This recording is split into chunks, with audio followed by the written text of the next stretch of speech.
Hi, everybody. I am super happy to be here with Mael and Claudia.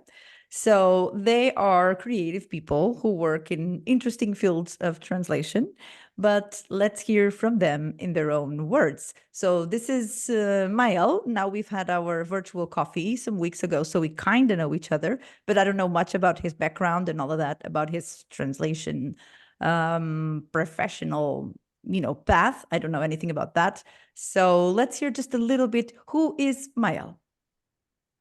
That's a very, very difficult Deep question to question. answer, especially because I'm super, super curious. I think I have like different lives.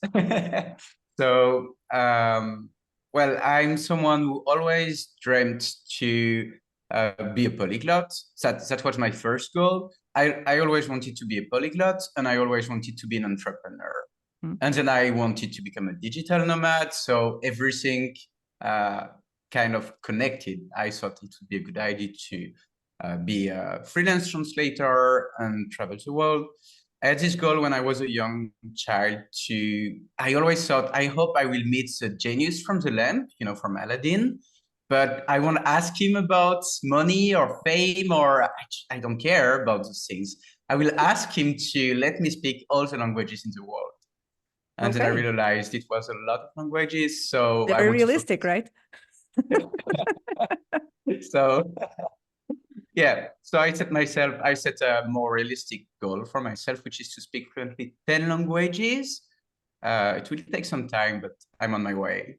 Yeah, I know. So, yeah, I guess you're currently learning Portuguese, but we'll talk about that in a minute. So then we have our friend Claudia, as in your friend, because you were the one who invited Claudia to be a part of our conversation, right? So, who is Claudia? Briefly. Hi, yeah. Thank you very much for inviting me. So I am Claudia. I live in Ravenna, which is in the northeast of Italy, and I'm a freelance translator since 2016. And I work from English and French, and I do transcreation, localization, and audiovisual translation in different fields. My main specialization is wine and spirits. Yeah, which I've been, I've been training for, and it's a passion in life as well because I like doing wine tasting and discovering new great varieties and new wines. Wow, that couldn't be further from my reality. You don't drink? No, I simply Okay. don't drink. So we'll talk about that because as a specialization, it's just fascinating to me. Not the act of drinking wine, but the idea of, translating about wine. So we'll get there in a minute. So Maya, let's go back, not necessarily from when you were a child, but let's say because then you wanted to be a polyglot. So when it was time to go to university and all of those regular things that we do when we're 17, 18. So how did you decide what you were going to do and what was it that you did? So at that time, I was already working in the tourism industry because I first studied tourism before I studied translation. So when And you were 16 or 17? No, right? So before?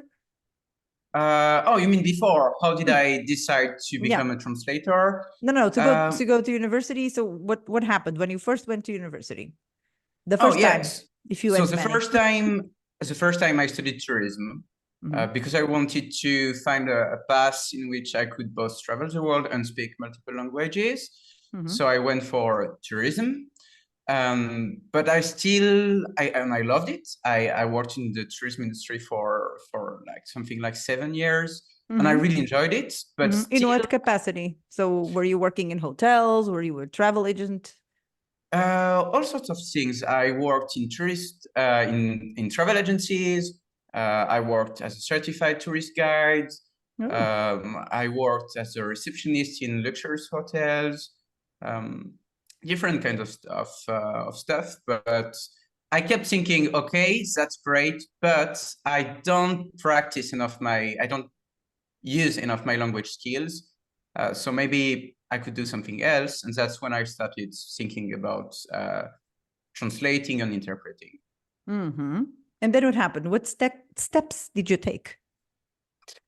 So I studied translation in Brittany, northern Western France, and I started to specialize in marketing Mm-hmm. and tourism because it would already make sense as I already had a network in this field and and I knew, let's say, the terminology, and I knew my stuff.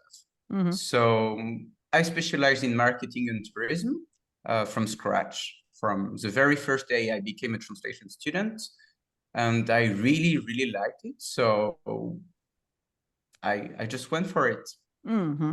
So then, Claudia, when it was time for you to choose your path in terms of studies, university, all of that, so what happened? Did you study translation to begin with, or not so much? Yes, I did. I did my master's in translation and interpreting, and first I did my bachelor's degree it was in Italy, so it was modern languages, Italian and English and French and literature. So it was like broader. So I didn't do translation in my bachelor degree. Then I went to London to the UK to study to do my master's degree in translation and interpreting. And actually, yeah, I always loved languages since I was a child. So at the beginning, I wasn't sure I wanted to follow a path in languages, but then for me it was, I don't know, I was sure I wanted to do that, to study languages, and then eventually doing at the beginning I wanted to do interpreting first, but I decided to do translation and interpreting so that I could have more choice. Then actually, after my master's degree, I worked as a project manager in 2 different translation agencies. You did? Yes, and the first one I was a project manager in the interpreting department, which was quite fun. Also because interpreters, compared to translators, they are more talkative. They like to talk. Instead, I remember translators when you called them, they didn't pick up. They would, please send me an email. I don't want to talk over the phone. Instead, interpreters were so fun. And I remember there was this interpreter who really liked to chat. He said, yes, I'm ready for tomorrow. I even got my nails done. So I'm really ready for the meeting. But the second agency where I worked was mostly focused on transcreation, copywriting, marketing, translation. And that really gave me an idea of what I wanted to do next as a freelance translator. And then eventually I never had jobs as an interpreter, something at the beginning, but then eventually I specialized more in translation and transcreation. So Mael, how was it to get your, since Claudia started by being a project manager, so how did you start your career in the translation industry? How did it happen? As a freelancer? Did you work in-house? Did you send your cold emails? What did you do? So I started as a freelance translator, but so I already had a few experiences as a project manager, because during my master's degree, I did some work placement with translation agencies based in Paris. So I already had, let's say, a glimpse of how things would work. But I did start in a very, very, very complicated context. Wow. Because was it a war or something? Kind of. So I specialize I do specialize in creative translation in general, so marketing and transcreation. And my main focus, my main area of expertise is tourism. But I launched my freelance business in 2020. So it was right the middle of the pandemic, which means that people would stop thinking about exporting stuff and translating ads. Everything was running really slow, and especially in the tourism industry. And I was on this niche of translating marketing content for translation tourism experts. So starting out was really, really complicated in this context. So, but then what happened? So then what happened is I sent literally hundreds of emails, targeted emails. I found lists of translation agencies based in specific countries where my source language would be spoken and where my target language, French, would be useful. So I went for agencies in Switzerland, in Luxembourg, in Belgium, and I pick up the phone and I just call them. I'm a weird translator because I love people. So I just call them. I love it. So I called people, I called project managers, and I introduced myself, and I asked for a direct email, and then I said I follow up. I sent my resume, and that's how it went.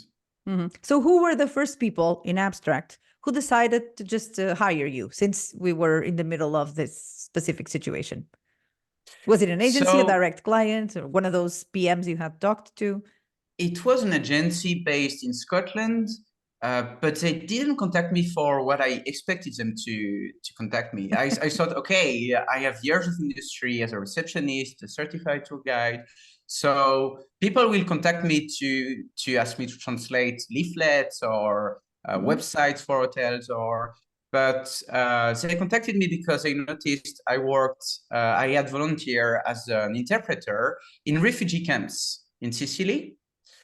And they needed someone who knew the terminology and the context, because they needed to translate asylum requests.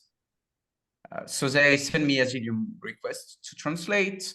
They had the volume was pretty big, actually. So they kept, like, from the first day, they sent me something like 10,000 words.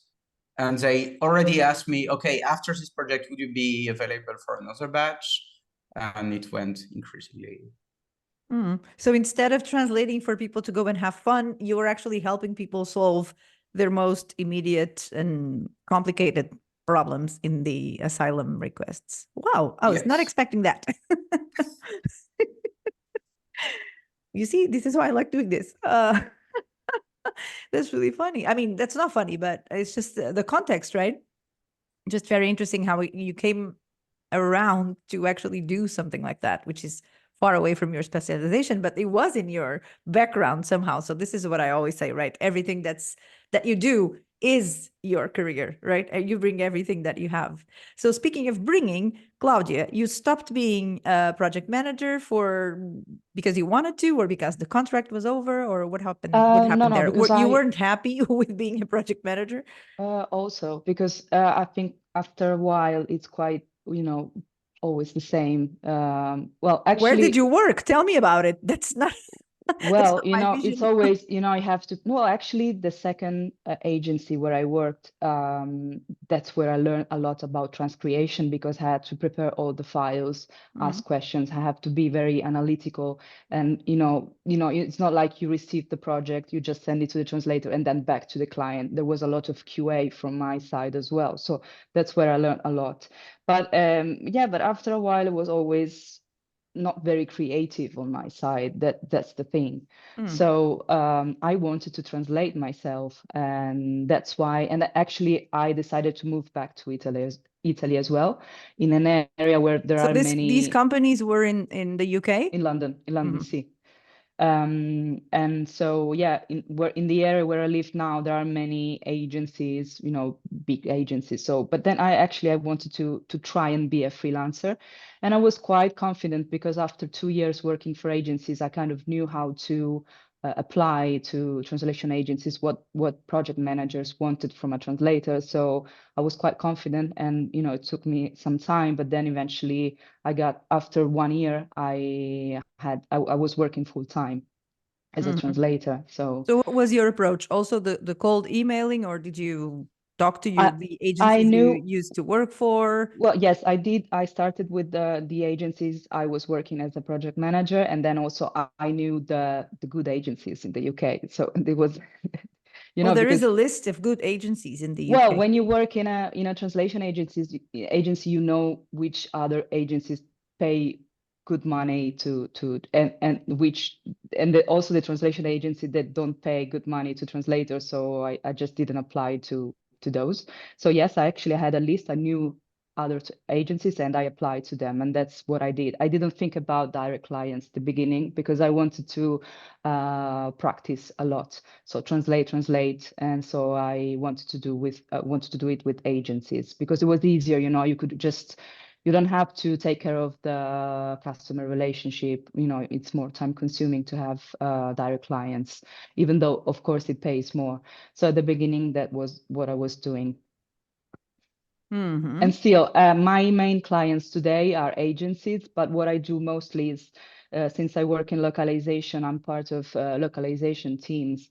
And one is a direct client because they have their own localization department. So it's kind of an agency, but within the company, because they know what they're doing. So I don't have to explain everything, you know, all the most normal things for translators, so they know what they're doing, but still they pay more because it's a direct client. But yeah, it's mostly agencies still, because it's easier. You don't have to do all the the customer relationship. And but in the wine industry, which is the one I've been specializing for a couple of years, my objective for this year is to find direct clients in this field. I believe you. So then, Mael, what happened when you got into a more regular type of living after the pandemic? Did you continue with your activities with the asylum requests, or did you move into your desired field of tourism? Well, actually, I really enjoyed translating asylum requests, and that's something I wanted to do originally. I just didn't market it, let's say. I made it clear on my resume because I really agree with you. Everything that we do can be an asset at some point. But the thing is, I thought there was no market for it because very often NGOs and associations say they have a very limited budget. So I kept going with this because I really enjoy those projects. But the thing is, after some time, it was a partnership between these ministries in Greece and this translation agency. So as long as the partnership went on, I kept translating those files for something like almost 2 years. Wow. But then I still search for other customers in the tourism field and in the marketing field. So now I mostly focus on those two fields: marketing and transcreation and tourism. So what about Claudia? You say it was 2 years ago that you started, specializing in this wine industry. So what happened there? Was it personal life interfering at work, or work interfering with personal life? What came first in terms of wine? Well, I really wanted to specialize in something because, well, of course, it is very important to specialize. And I have a friend of mine who is studying enology in Florence, in Italy.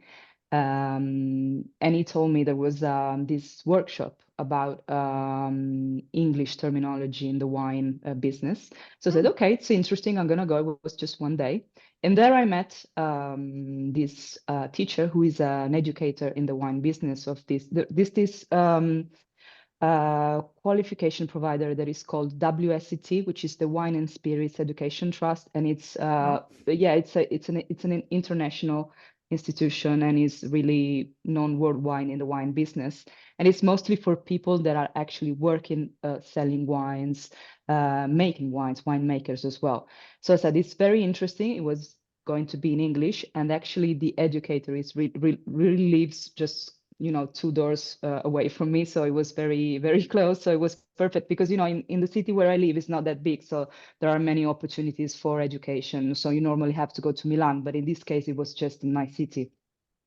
So I decided to do it. I did the first level, which was just 1 day or 2 days classes and then exam. Then I did the second level. And then the third level was a big step because you have to it takes some time. So you have to do wine tasting of 80 different wines. And then you have to do a blind wine tasting where you have to describe the wines that you taste. So it was very interesting, very hard to study and work at the same time. But it was really worth it. And it's really well-known qualification. And I've met also other translators that work in other language combinations that have done this qualification. So I have a network of people working in this industry, and it's very interesting. And so, yes, it was a passion first, and then I decided to study more. You have to keep studying because it's a lot of things to learn. And then, yes, so that I decided to use this knowledge to provide translation services in this industry. So what came first? Did you go to the agencies and said, well, I have this specialization, I work in the wine business, or was it the other way around? Did they request something and you were like, oh yeah, I can do this? No, yeah. Actually, now I haven't applied to agencies for a while because I have a steady workflow, and actually there are agencies or also other clients that contact me on LinkedIn. So there was an agency I was already working for, and they do have some champagne brand that they work for. So it was very interesting, and I also got to do. Thanks to a recommendation by Mael, by the way, to do a vintage in the Champagne region 2 years ago was already, yes. So I went there to do the grape harvest in the Champagne region, which was very nice. And yeah, it's very technical field.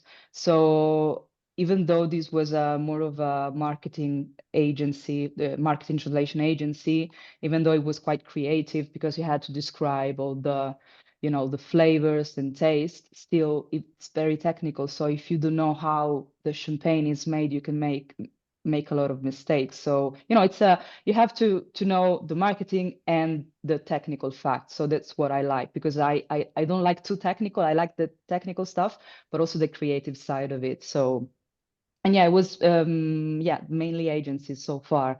And then I contacted others saying, I'm specialized in this field, and they sent me work in this field. Wow, that is fascinating. So, Mael, Claudia lives in Italy, but she's actually Italian. So she traveled to the UK, she came back, but you are French and you're living in Italy, right? Is it close to Yes. Claudia or? In the same city. In the same We city. live in the same city, yes. Right. So why did you go to Italy specifically? I mean, you were in France, in your home country, and then you just traveled to Italy. Did it have anything to do with your passion for languages, or was it a passion for something else or someone else? Or what happened there? Why did you move to Italy? I know about So, moving for all sorts of passions. so the thing is, I travel extensively in general. Right now, I travel up to maybe 4 months a year. But some countries, even though I've been to many countries, let's say there are 3 or 4 countries that really made me a different person. Three or 4 countries that I really feel I feel connected to those countries, and Italy is definitely one of those.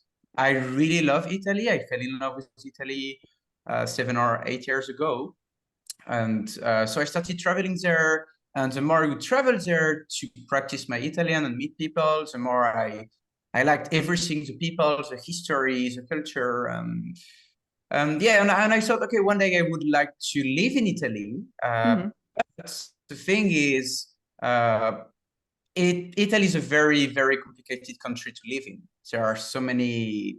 The economical situation is pretty bad. The working culture is pretty toxic. There are a lot of issues. So I thought, okay, I will move there once my business will go well, not before. And I was traveling all around Asia, actually, and then the pandemic hit. So I went back to Europe, and then as soon as the border with Italy reopened, I went to Sicily in southern Italy. But there again, I didn't really like it there. I love to travel there, but living there was complicated. So my friends from Ravenna told me, okay, you should move and come and just like stay in the same city as we are. So I moved in Ravenna maybe 3 years ago, roughly 3 years ago.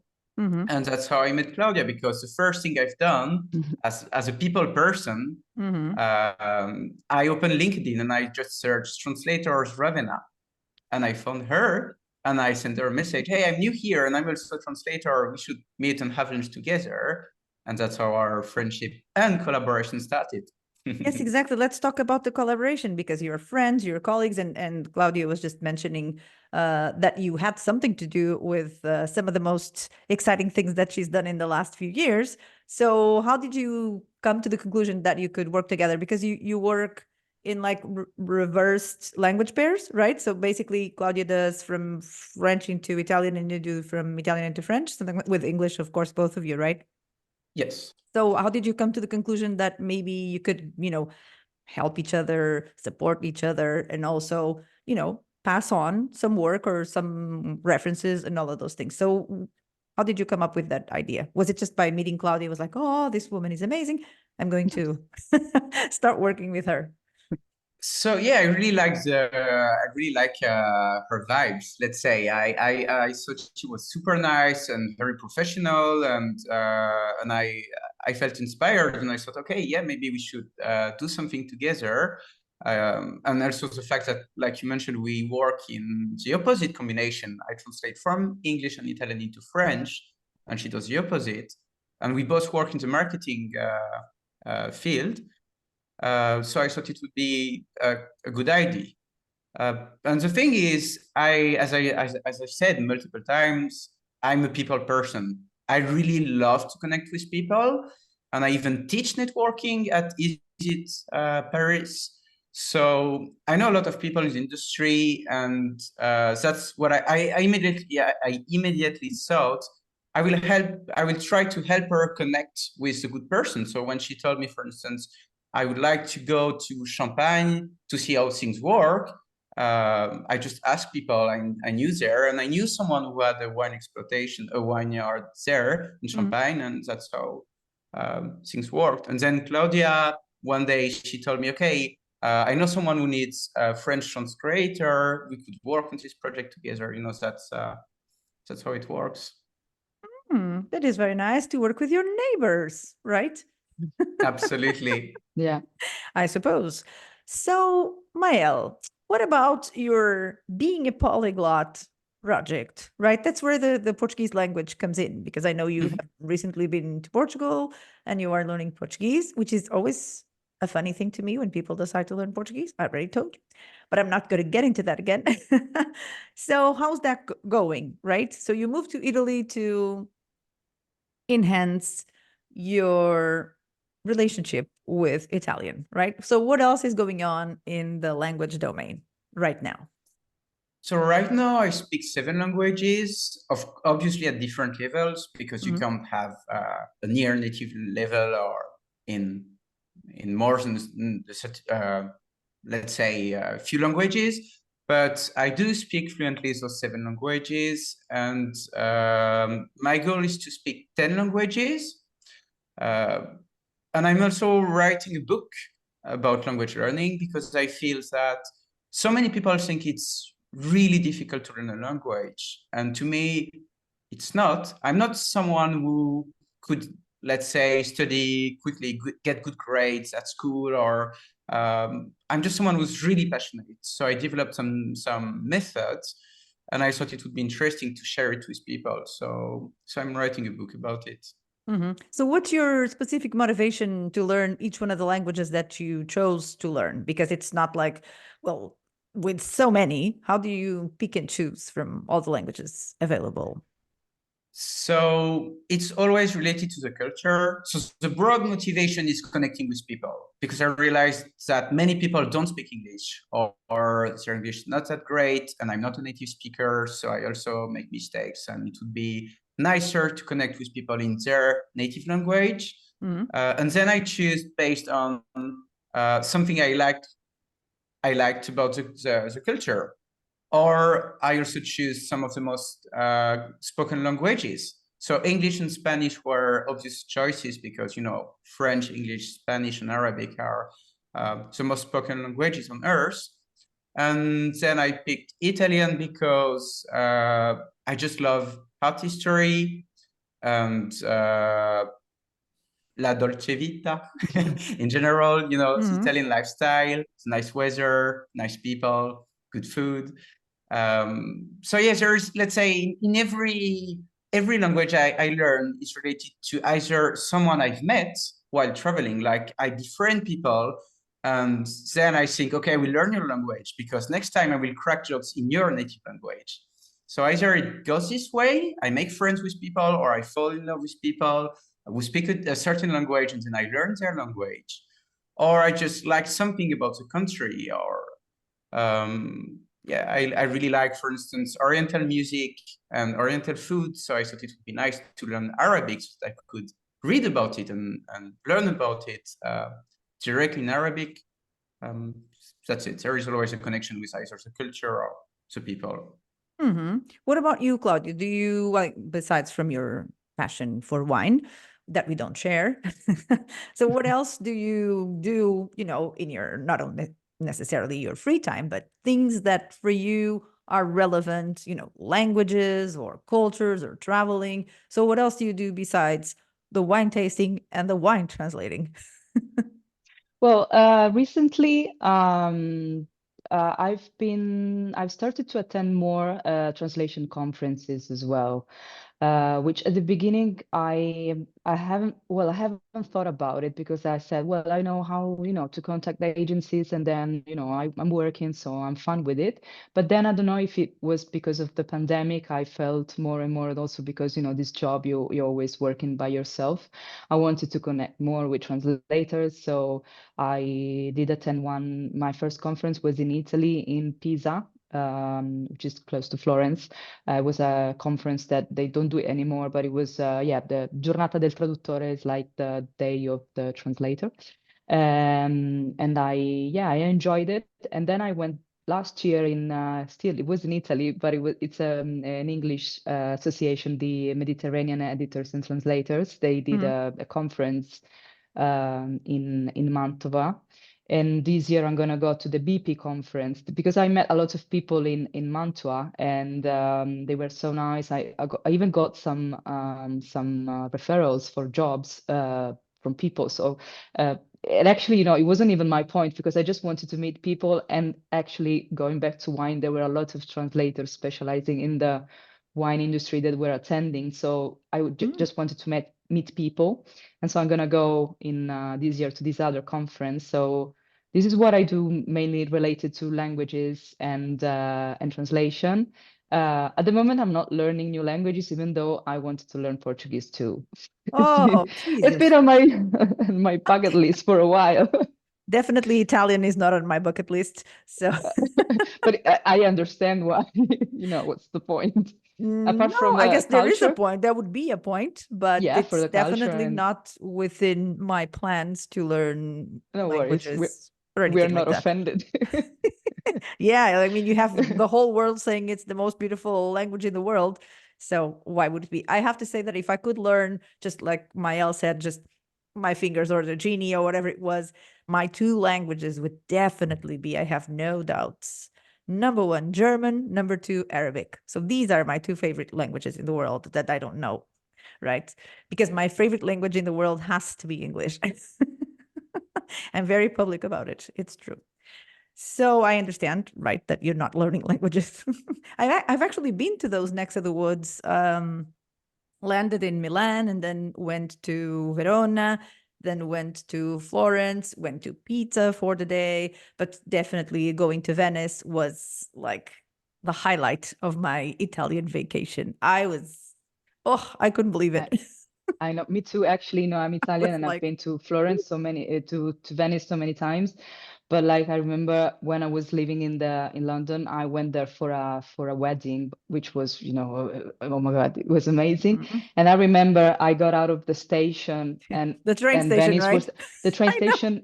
And I said, What now is I this? know how people, like non-Italian people, feel Yeah. when they get to Venice. And I had been there for many times before, but I don't know, I saw it with different eyes, and I was every corner I was, oh my God, this is so beautiful. So I can understand how Yeah, for me, it was what you shocking. feel. Exactly what you're describing. Getting out of the train station and like, the water is right here. Yeah, I love it. It It was was the so beautiful. best shock of my life. So it was really, really nice. So from all the 4 or 5 cities I've been to in Italy, that's definitely my highlight. It was just amazing. You don't need to do anything. Just stare at it. It's just, Exactly. oh. Yeah. I didn't care much about anything else because it was just, and then I didn't know about the islands, and I went to the islands, and then my hotel was actually one of the islands, and it was great. Then we went to Murano, Burano, all of those things. So that was a lot of fun because I love going on boats. So I was very happy with all the water around me. So that was just my favorite experience in Italy. So that's how it's going with my Italian experience. I liked the place, but the language is not probably coming my way anytime soon. So are you also thinking about coming to Portugal, or why would you learn Portuguese?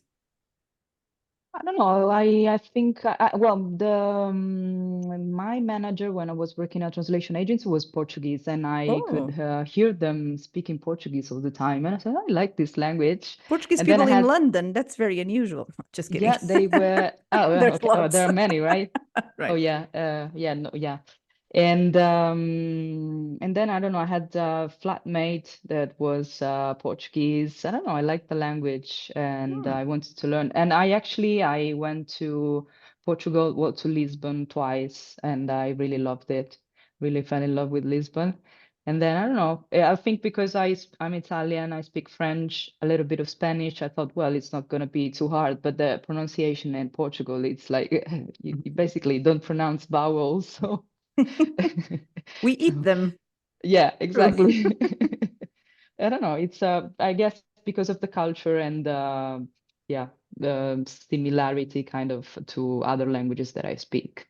And now, because it's just normal that people say that they enjoy Portuguese in Portugal, it's just a new thing, that it's a reality that was not present in our existence as Portuguese people, to have other people wanting to learn the language and visiting massively.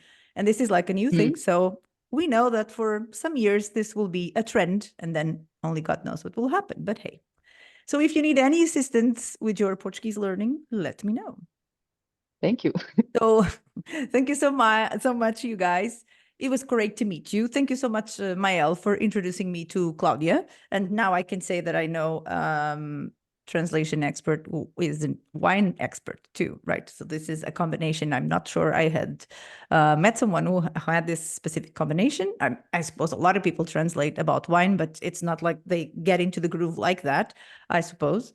So congratulations on doing that. I love it when people mix their personal lives and what they like to do, and what they do for their work. So that is, for me, the ideal situation. Sometimes you don't even know if you're working, if you're having fun. So I guess that is the ideal situation. So thank you so much, Mael, for having this idea, and I hope that you guys learn your Portuguese. Like I say, if you need anything, I'm here to talk about it. And talk about those vowels and all that stuff.